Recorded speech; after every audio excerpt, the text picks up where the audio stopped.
With redraft leagues just around the corner, I am giving you 5 players that you need to be drafting. But before I go any further, these players are not the sexiest of players. These aren't players that are going to be screaming out and you're going to be excited to pick. However, these guys could make all the difference of the world, because if you're not paying attention, these guys can make all the difference considering where their current value is and how people are actually ignoring them. So let's go ahead and kick it off with DK Metcalf out of the Pittsburgh Steelers. And I understand that DK has been someone that has been seen as a wide receiver 1, but he really hasn't been putting up that kind of production. But however, he's been someone that has typically always hovered around 1,000 receiving yards each of his last 4 seasons.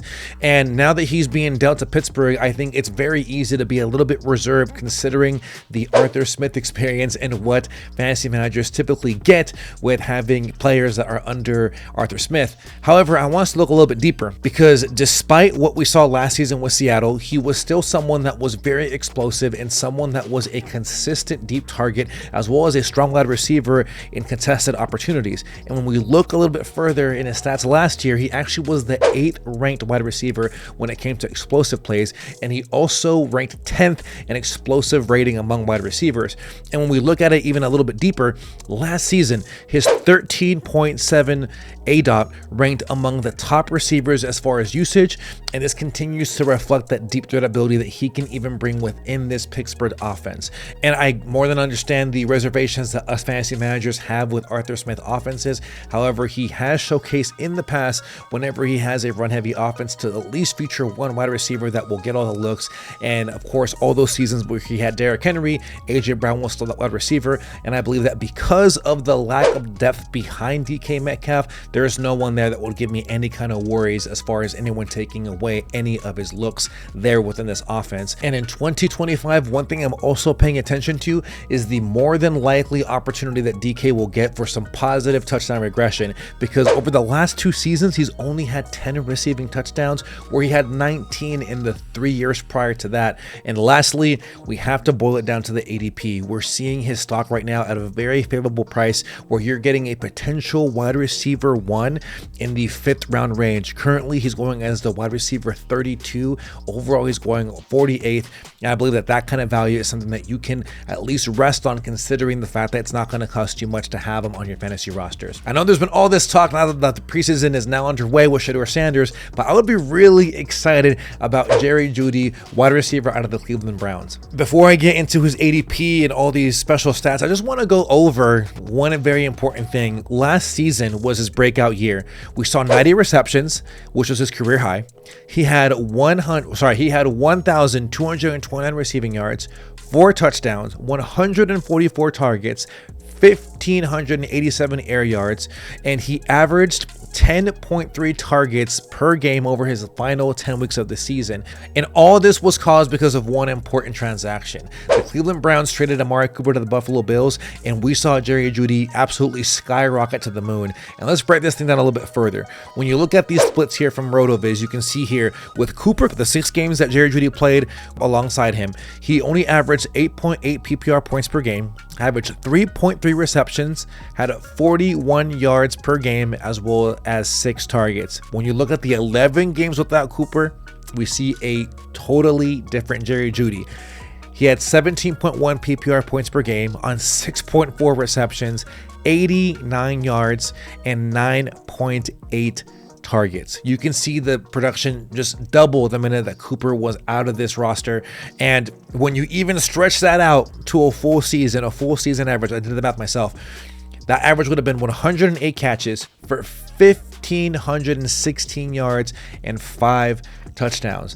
So again, Jerry Jeudy right now, his ADP also is around that range where DK Metcalf is at, but this guy has the ability, especially if you start Joe Flacco to begin the year, and you assume that Cleveland will because of how well he's been doing in training camp. Also want to share this pretty cool stat. Jerry Jeudy was also not only the #1 wide receiver in total routes run, he also was the #1 wide receiver in total route wins. So this is someone that's going to get the volume and is also going to get great separation. And we also knew too, when he came out of college, this is where his specialty was, route running.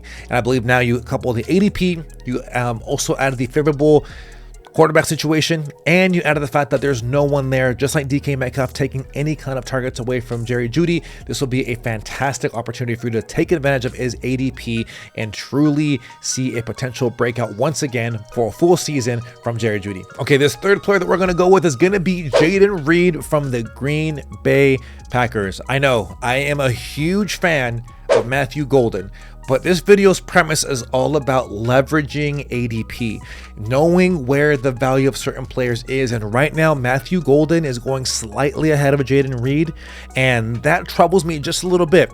But I will be transparent. If Matthew Golden is there for me around the 8th round, which is where these guys are typically going, 8th to 7th round range, I'm going to go with Matthew Golden. However, I will also say, if you are in a situation where you're either banking on Matthew Golden or Jayden Reed, you are essentially betting on one of these two guys to really be the main guy.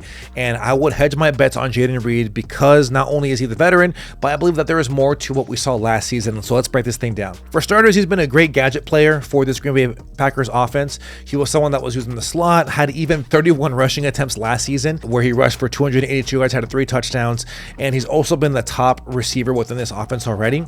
And of course, we know he's very fast, ran a 4.45 coming out of college, and is someone that was seeing a lot of inconsistency as far as volume. And when you break down his game logs, which I have over here, you can see that his first couple weeks, he had 2 really good weeks where he really stood out. And of course, that first week he had 4 receptions on 6 targets for 138 yards and 1 touchdown. And then in week 4, you also see he had 7 receptions on 8 targets for 139 yards and 1 touchdown. And outside of these 2 weeks, you can just see inconsistent play. And a lot of it was because, as I aforementioned, the inconsistent volume that we saw. And really, this will just boils down to how this offense really just runs on 2 wide receiver formations. And this obviously is where you saw Jayden Reed really struggle. However, with the offense that he's already familiar with the chemistry that he's already developed with Jordan Love, and there's also some very key things I want to share with you here.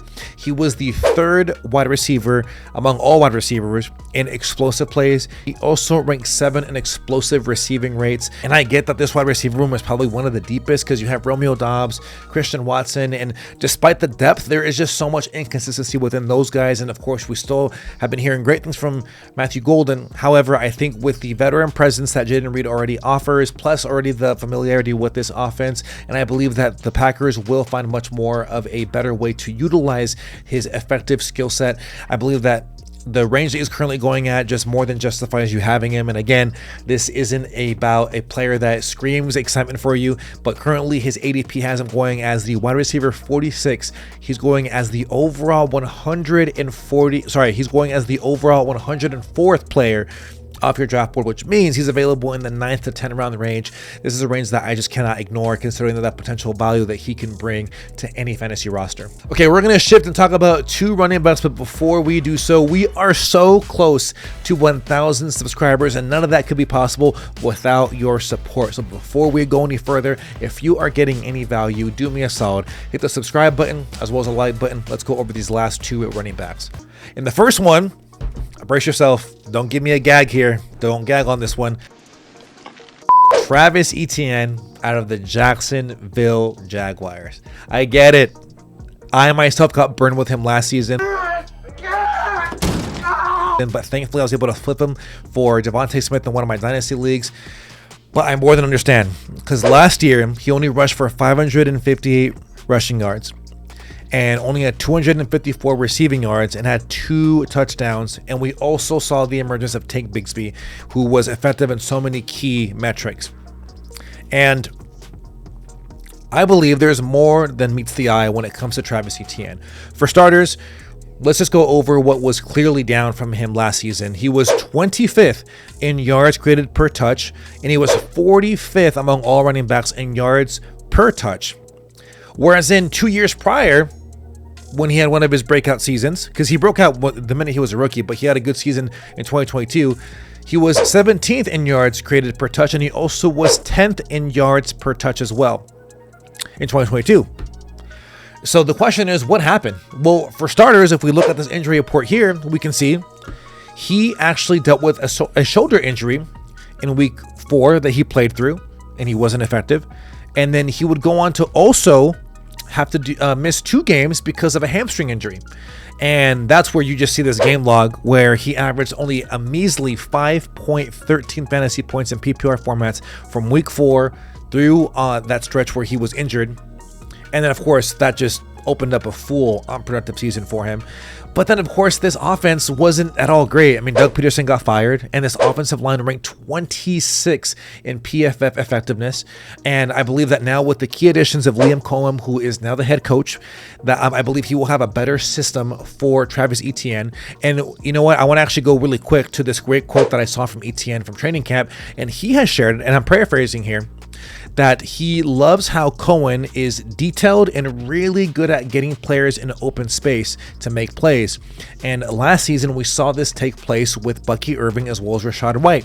And despite the crowded backfield that Tampa Bay had, both Rachaad White and Bucky Irving were top 12 running backs in fantasy points per touch. Now, I know there's all this talk, and I'm big on Rasul Tutton, and I know that Tank Bigsby was pretty solid last year for some stretches, but I believe that the overall skill set that Etienne already has, and with the proving track record of him being effective when he is healthy, I believe make the case that he is the guy to go for. And once again, his ADP is another reason why we're really hammering this pick, because right now he's going overall as the 100th overall player, going as running back 34, which means you can get him in a range that is safe but could return on great value. So swallow your pride, and at least I'm not saying Kyle Pitts, but I'm going to tell you to take a chance on Travis Etienne in 2025. All right, this last one is going to be more of a wild card, but one I think that is worth mentioning, and it's a Cowboy. It's going to be running back Jaden Blue from the Dallas Cowboys. Okay, overall, his ADP is why I'm looking for him, because it's very safe. It's almost essentially free. It almost goes undrafted.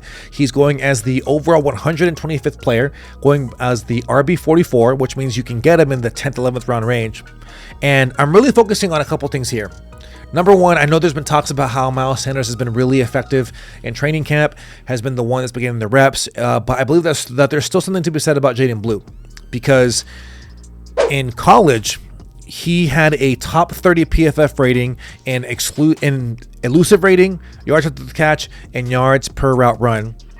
And as I said, during training camp, he's been actually getting reps with the first team as well, and he's getting a lot of buzz as well, which is one of the things that I always pay attention to.